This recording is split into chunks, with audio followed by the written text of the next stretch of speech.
Alright, it's day 12 of the 50-day video challenge. I just got to Van Horn, Texas here about an hour or two ago. I got up very, very early, way too early for a civilized person, but I left the house a little after 3 this morning and got here this afternoon, so it wasn't a bad trip. The horses all did good. You can see this is a little different scenery than it is at home. They're eating a little alfalfa. You can see those mountains back there a little bit. Culberson County, Texas has a different look to it, and every time I come through here I have to go look up the song by Red Shahan called Culberson County. It's a pretty awesome song. I'll listen to it several times in a row every time I see this scenery. There's some more mountains back there. You can't really see that well, but I'm over halfway to Arizona and glad to be out of the truck after about 11 hours, and don't have a whole lot to say today other than I woke up this morning and I felt the resistance. About every time I've ever done anything worthwhile, I always get a feeling that morning or the day or two before that I don't want to do it. I don't want to go through with it. I don't want to make the trip to Arizona. Easy to get a lot of doubts, but I've come to learn that anytime I get that feeling, that means that's something I probably need to do. And that, like every time I've done well at a roping, or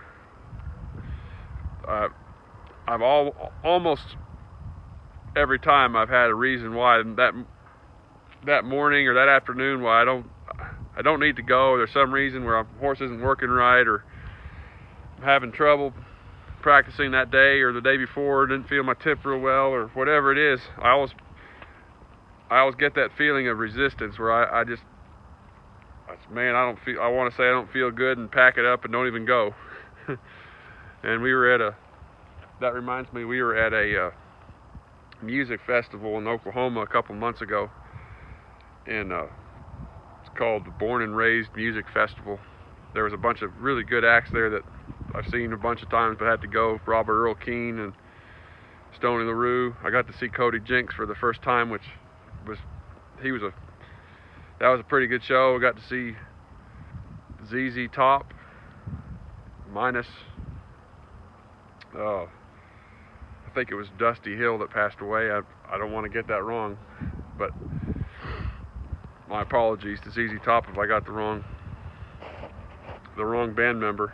Anyway, the point of all this story was that we were watching shows all day, drinking beer, and I got to stay up. There were some guys I knew from Tahlequah in the past that I'd got to play fiddle with, and we were staying up all night playing music till like 6 in the morning every day.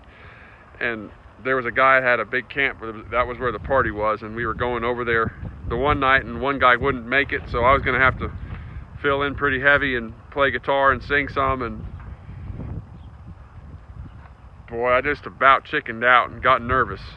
I got nervous, and it was late before we were getting over there, 10, 11 o'clock at night, and we were about to start playing, and I knew I was going to have to carry it a little bit more that time, and I just about chickened out and went to bed. And the funny thing was, it was the same thing. It was that same old resistance before you do anything good. And I had one of the best times of my life playing some songs that a lot of people there knew. It was like kind of the local Oklahoma music. I don't know if you know the Stoney LaRue songs. And anyway, that was about the funnest time I've ever had playing live, and it was it wasn't any kind of paid gig, but I just about missed it because I was too chicken shit. So I have to remember that whenever I feel that feeling, just to go ahead, go all in. Go all in. Say that funny, my voice is getting tight. Too long in the car, too much coffee, hands shaking. About ready to go find a steak somewhere. I think there's maybe one restaurant in Van Horn, Texas that's open. It seems like a pretty quiet town, if you know what I mean. So I'll be back tomorrow, make another one. I got 49 more to go, I guess, on this this deal. Thanks again, Ben, for setting me up, getting me out to. I had the same resistance on this, deciding to do 50 videos in a row too. So that's one of the reasons why I went ahead and did it. I don't think anybody's here watching me stand here and talk like an idiot, but you never know. Worst things have happened. Anyway, nos vemos. Time for dinner.